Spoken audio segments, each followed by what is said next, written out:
kita akan belajar mengenai firman Tuhan dari kitab Filipi pasal 2 ayat 12 sampai 18. Ya, silahkan Bapak Ibu akan dengarkan firman Tuhan ini. Saya akan bacakan dengan perlahan dan dengan seksama. Hai saudara-saudaraku yang kekasih, kamu senantiasa taat. Karena itu tetaplah kerjakan keselamatanmu dengan takut dan gentar. Bukan saja seperti waktu aku masih hadir, tetapi terlebih pula sekarang waktu aku tidak hadir.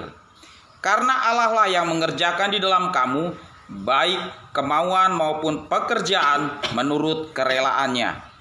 Ayat yang ke-14, lakukanlah segala sesuatu dengan tidak bersungut-sungut dan berbantah-bantahan, supaya kamu tiada beraib dan tiada bernoda, sebagai anak-anak Allah yang tidak bercela di tengah-tengah angkatan yang bengkok hatinya dan yang sesat ini, sehingga kamu bercahaya di antara mereka seperti bintang-bintang di dunia.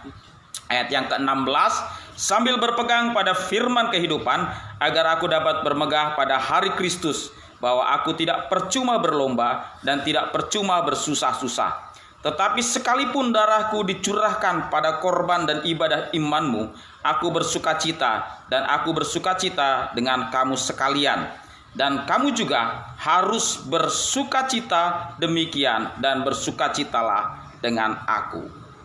Firman Tuhan di dalam perikop ini sungguh luar biasa, sangat menguatkan kita, sangat memberikan kita semangat, dan yang paling penting sangat memberikan kita sukacita kita dipenuhkan di dalam kita mengerjakan keselamatan bagi kehidupan kita. Tuhan sudah mengaruniakan keselamatan bagi kita.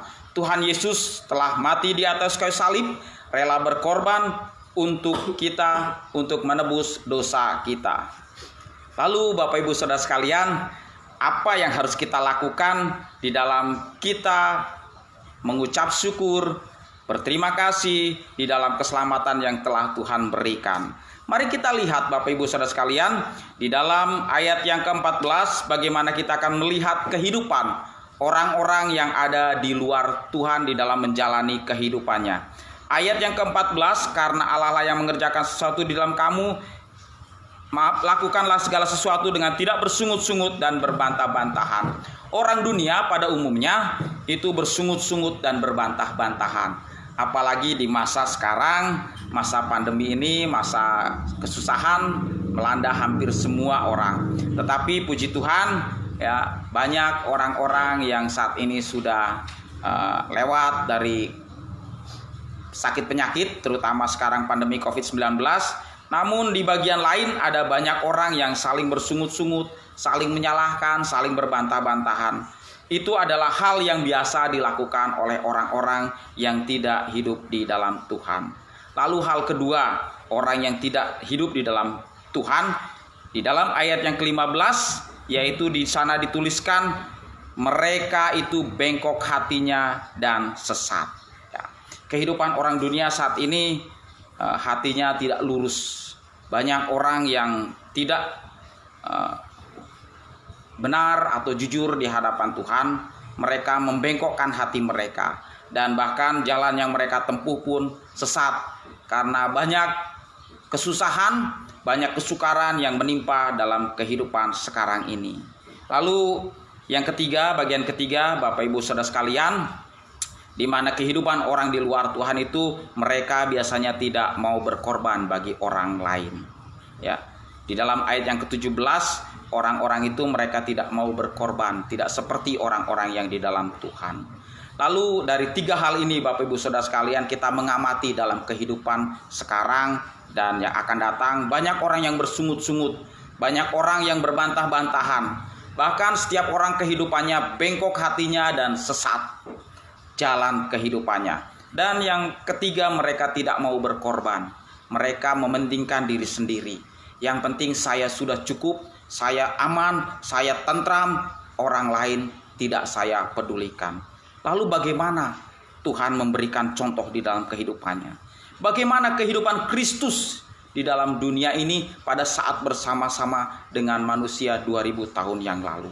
Di dalam ayat yang ke-13 Bapak Ibu Saudara sekalian, karena Allah lah yang mengerjakan kamu mengerjakan di dalam kamu baik kemauan maupun pekerjaannya menurut kerelaannya.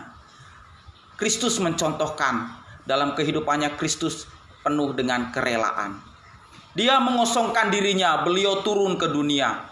Beliau meninggalkan seluruh kemegahannya, beliau meninggalkan seluruh keilahiannya hanya untuk datang menebus dosa manusia, bahkan mati di atas kayu salib. Sungguh luar biasa karya Tuhan di dalam kehidupan kita. Dan ini pun yang dilakukan dan dicontoh oleh Rasul Paulus. Di dalam ayat yang ke-16, Rasul Paulus menyatakan dan menuliskan, sambil berpegang pada firman kehidupan ini, agar aku dapat bermegah pada hari Kristus, bahwa aku tidak percuma berlomba dan tidak percuma bersusah-susah. Di dalam kehidupan, Rasul Paulus memegang firman kehidupan, firman Tuhan dengan sungguh-sungguh, dengan kuat, tidak pernah dilepaskannya firman Tuhan di dalam kehidupannya. Di dalam ayat yang ke-17, bahkan Rasul Paulus mencontohkan untuk bisa rela berkorban. Tetapi sekalipun darahku dicurahkan pada korban dan ibadah imanmu, aku bersukacita dan aku bersukacita dengan kamu sekalian. Artinya Rasul Paulus mau berkorban. Dia tinggalkan segala kemewahan, dia tinggalkan segala kemegahan yang harusnya diperolehnya, tetapi demi salib Kristus, demi Injil, dia tinggalkan dan berkorban supaya kita sekalian bisa mendengarkan firman Tuhan, bisa mendapatkan Injil, bisa memperoleh keselamatan yang diberitakan melalui firman Tuhan. Lalu Bapak Ibu Saudara sekalian, bagian yang terakhir, apakah yang harus kita lakukan sebagai anak-anak Tuhan? Yang pertama, Bapak Ibu Saudara sekalian, kita harus taat dan mengerjakan keselamatan kita. Di dalam ayat yang ke-12, hai saudara-saudaraku yang kekasih, kamu senantiasa taat.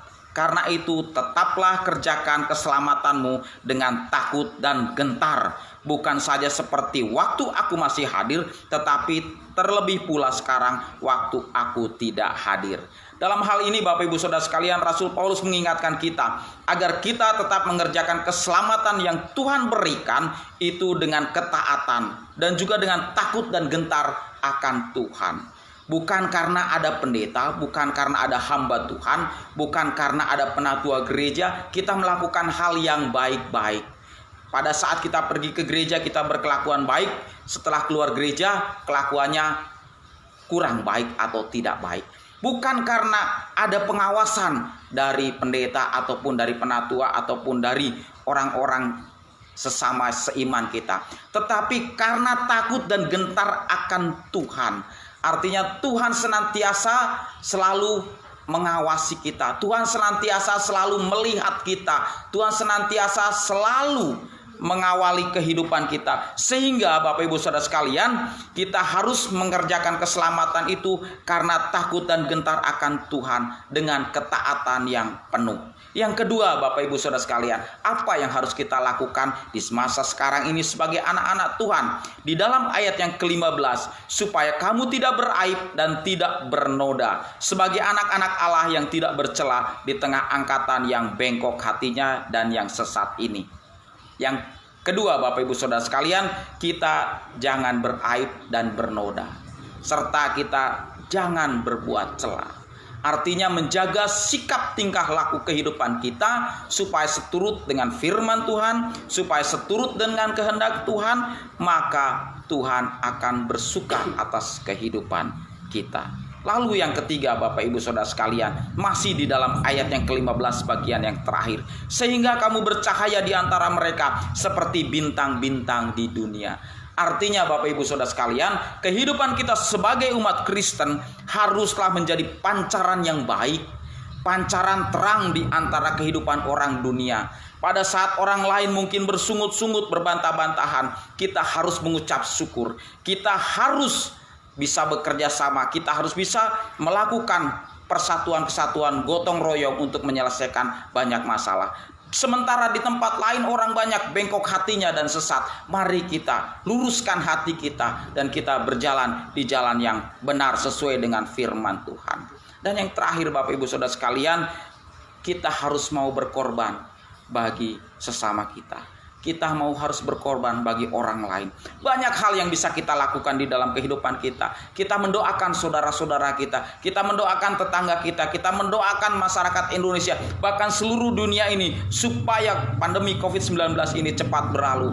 Artinya banyak yang bisa kita lakukan dengan berdoa. Mungkin kita bisa memberi bantuan, mungkin kita bisa memberikan nasihat, atau bahkan kita menjaga diri kita sendiri dengan protokol kesehatan sehingga kita tidak menjadi carrier atau pembawa virus ke tempat-tempat lain. Dengan cara itu kita bisa menjadi bagian terang di dalam kehidupan, sehingga kita bisa menjadi teladan buat orang lain. Yang terakhir Bapak Ibu Saudara sekalian, hasilnya adalah sukacita di dalam kita menjalani kehidupan ini.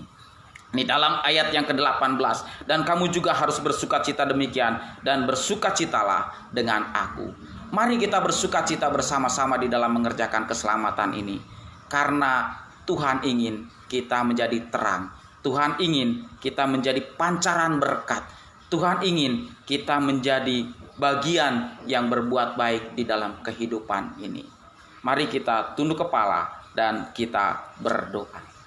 Bapa kami yang di surga, yang kami kenal di dalam nama Tuhan Yesus Kristus, firman Tuhan ini sudah berakhir hamba sampaikan. Tetapi hamba percaya bahwa firman Tuhan ini tidak pernah berakhir bekerja. Terus tertanam di dalam kehidupan kami, terus mengalir dalam hidup kami, dan akan menghidupi kami, membimbing kami untuk kami bisa melakukan pekerjaan-pekerjaan Tuhan sebagai anak-anak Tuhan yang baik di dalam kehidupan ini. Biarlah kami menjadi berkat, biarlah kami menjadi pancaran terang di dalam lingkungan dan sekitar kami. Bapa, lalukanlah pandemi ini Bapa, karena kami percaya Tuhan akan memberikan kesembuhan, Tuhan akan memberikan pemulihan bagi negara kami, bagi dunia ini. Di dalam nama Tuhan Yesus Kristus, Tuhan dan Juru Selamat kami yang hidup, kami berdoa dan mengucap syukur. Haleluya. Amin.